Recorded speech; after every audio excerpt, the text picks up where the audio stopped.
बड़ौदा में prime minister Narendra Modi का आना था। कैसा लगा वीडियो आपको? तूने तो गूगल की पोस्ट दे दी। इतना इतना भी मैं महान नहीं हूँ। तो स्वागत है आप सभी का फिर से एक नए व्लॉग में। Happy new year to all of you. तो आज पापा का बर्थडे है, तो उनके लिए एक सरप्राइज़ वीडियो रेडी किया है, तो सीधा आपको दिखाने ले जाते हैं। तो सब लोग ऊपर आ चुके हैं, तब स्टार्ट करते हैं वीडियो।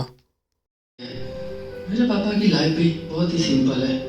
उनकी डेली लाइफ के बारे में मैं बताने जाऊँ तो वो सुबह 5 बजे उठते हैं, योगा करने चले जाते हैं, फिर घर आके फ्रेश होके भगवान की पूजा करते हैं। और वो बैंक में जॉब करते हैं, एज ए मैनेजर की पोस्ट है, तो कार लेके जॉब जाते हैं और शाम को घर आते हैं। और शाम को घर आने के बाद खाना खा के न्यूज़ देखते हैं और फिर सो जाते हैं। तो पूरी लाइफ उन्होंने अपनी फैमिली के लिए समर्पित की हुई है। तो अभी हम बात करने जा रहे हैं 18 जून सैटरडे की। उस दिन भी पापा रेडी होके बैंक जाने के लिए निकल चुके थे। आगे की जो कहानी है वो रियल स्टोरी है, बट उसमें कुछ दिखाए गए फोटोज़ और वीडियोज़ कुछ रियल है और कुछ काल्पनिक है। और उसी दिन बड़ौदा में प्राइम मिनिस्टर नरेंद्र मोदी का आना था। रास्ते में ट्रैफिक बहुत ही था। उनकी सिक्योरिटी के चलते कई रास्ते को बंद रखा था। पापा रोज गाड़ी लेके जाते हैं, लेकिन उसी दिन पापा बाइक लेके निकले थे। होना वही था जो तकदीर में लिखा था और खुदा को मंजूर था। और पापा की बाइक का ऑटो रिक्शा के साथ एक्सीडेंट हो गया।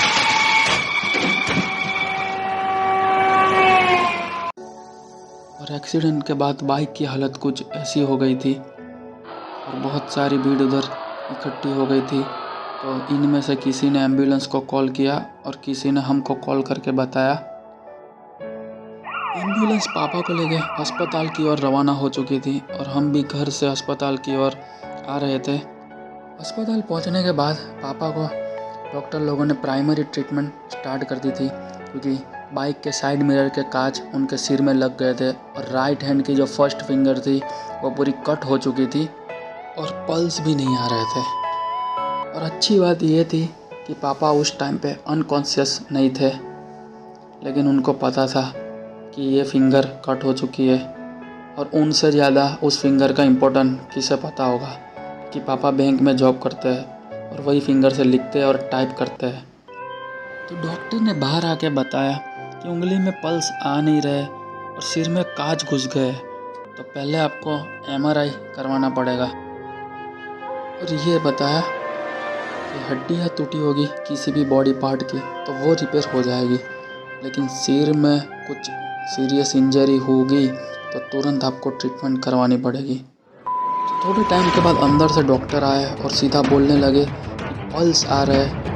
और हम लोग सीधा भाग के अंदर जा चुके थे।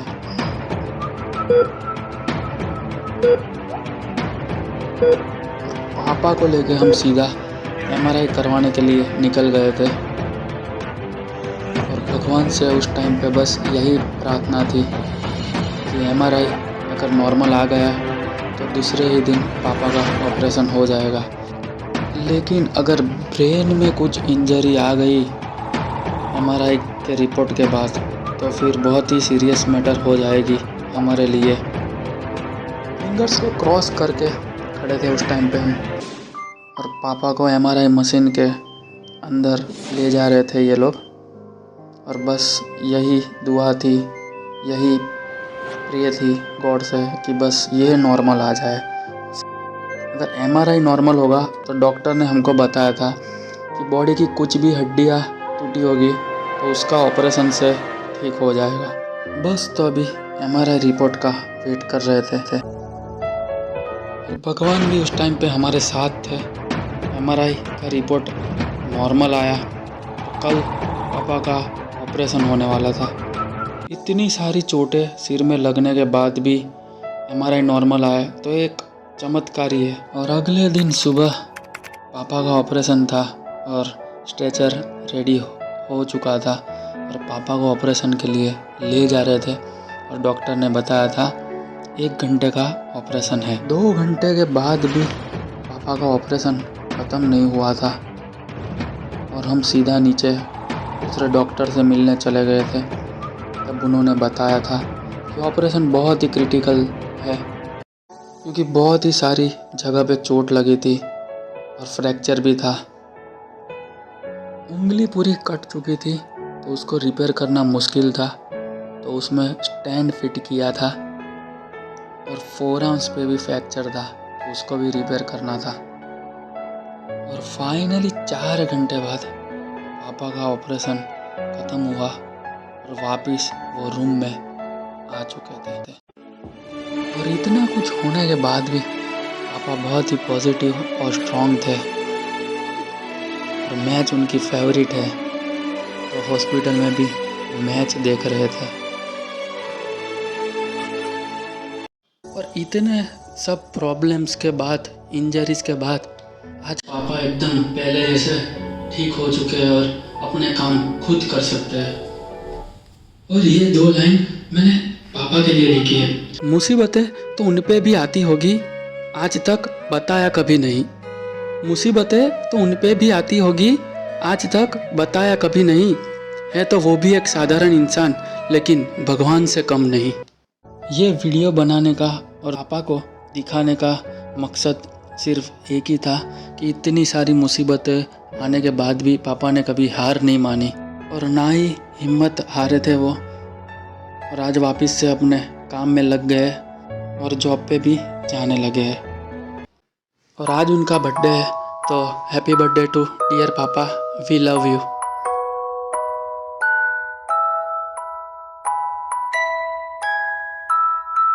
Happy birthday to Parimal Kaka.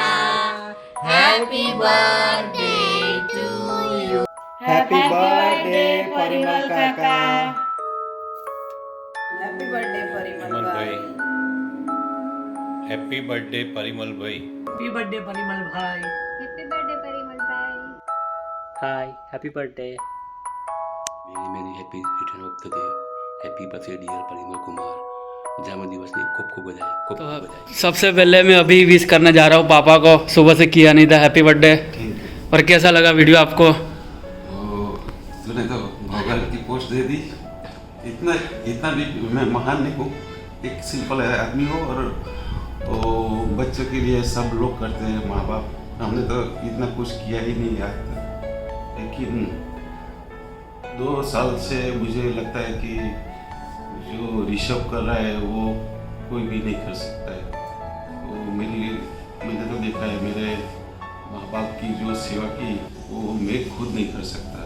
तो उसने जो किया वो बहुत एक्स्ट्रा ऑर्डिनरी है।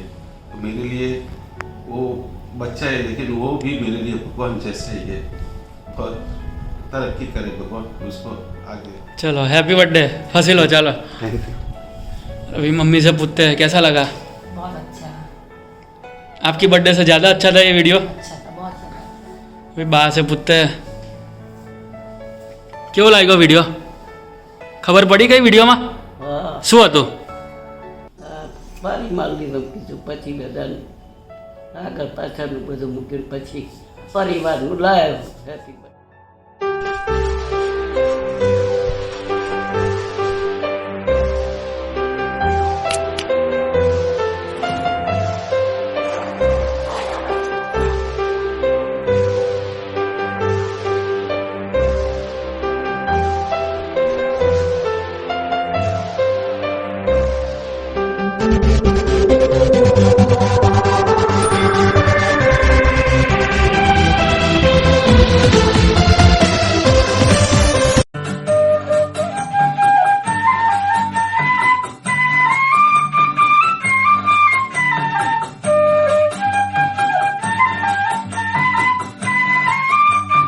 तो अभी हम सब लोग होटल में पहुंच चुके हैं खाना खाने के लिए, क्योंकि आज पापा की बर्थडे थी।